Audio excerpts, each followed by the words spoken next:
ناس تتحدث عنها، وهي انه اعلان المهندس احمد عز امين التنظيم السابق في الحزب الوطني خوض الانتخابات النيابيه.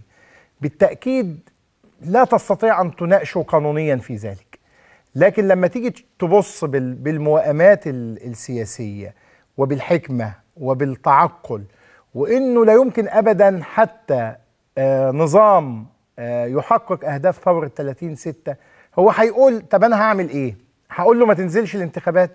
ما هو من حقه قانونيا. لكن انا عايز اذكركم بانه اول خطوه قام بها الرئيس الاسبق مبارك حتى يحاول ان يغازل ميدان التحرير حينما كان في بدايات الثوره بعد 25 يناير على الفور، اول خطوه قام بها هي اقصاء المهندس احمد عز.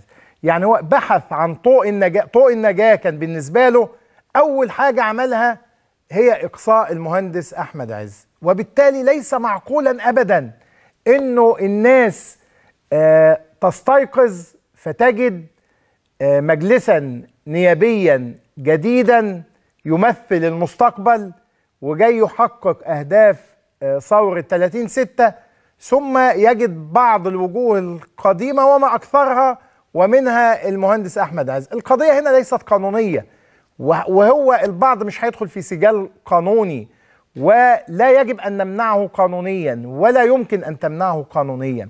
لكن اي نظام بيفكر يقول ايه؟ طب انا حتى اجيب الناس دي واقول لهم طب ارجعوا خطوة الى الخلف، هذه الانتخابات فقط، حتى يشعر الناس بانهم يسيرون الى الامام وليس الى الخلف. اي واحد، اي عاقل هيستيقظ ويفتح التلفزيون كده فيلاقي المهندس احمد عز في مجلس الشعب او البرلمان القادم، هيقول له وكأن ثورة لم تقم، وكأن شعبا لم ينتفض، وكأن شيئا لم يتغير.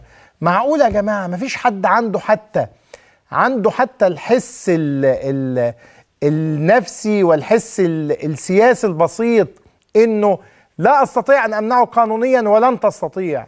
لكن كيف يمكن انه المواطن العادي يشعر انه يسير الى الامام؟ واول خطوه شوفوا كده، ارجعوا ل 25 يناير هتلاقوا اول خطوه اتخذها الرئيس الاسبق مبارك لكي ينجو بنفسه وبنظامه.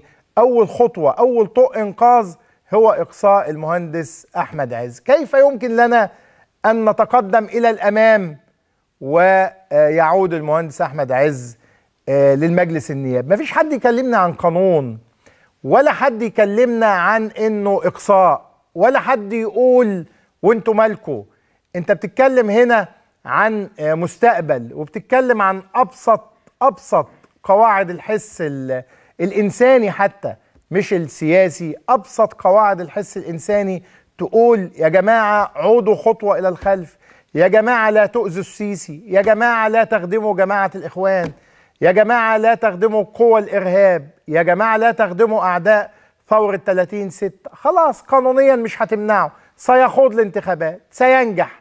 نعم، المال السياسي نجح، هينجح، وسنجده في مجلس الشعب. لكن من اللي هيخسر؟ الذي سيخسر هو الرئيس السيسي الذي يمثل المشروع الوطني لثورة 30/6.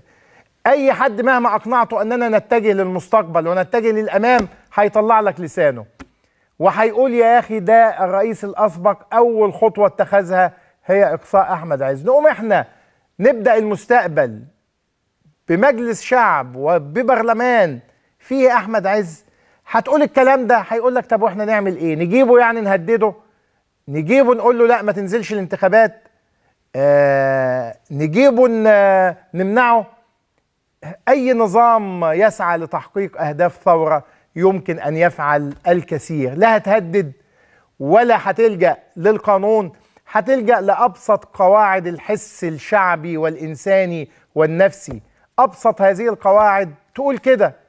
لكن للأسف الشديد هتلاقوا الناس نايمة ثم نستيقظ على ذلك. وجوه قديمة حتى لاحظوا انه 70% حتى الآن من اللي كشفوا طبيا 70% منهم ممن ينتمون للحزب الوطني. 70% منهم كانوا الأسرع، يعني حتى يعني ما استنوش شوية، لا في بدايات توقيع الكشف الطبي على المرشحين على الفور. كانوا في اللي هي العربية الأولى في القطار، أو العربة الأولى في القطار الذي سيتجه بنا إلى المستقبل. لا، احنا كده للأسف احنا ماشيين بظهرنا، احنا كده ماشيين للخلف. انت كده تقدم خدمات مجانية لجماعة إرهابية هتستفيد من ذلك، واللي ما يستفيدش من كده يبقى غبي وأحمق.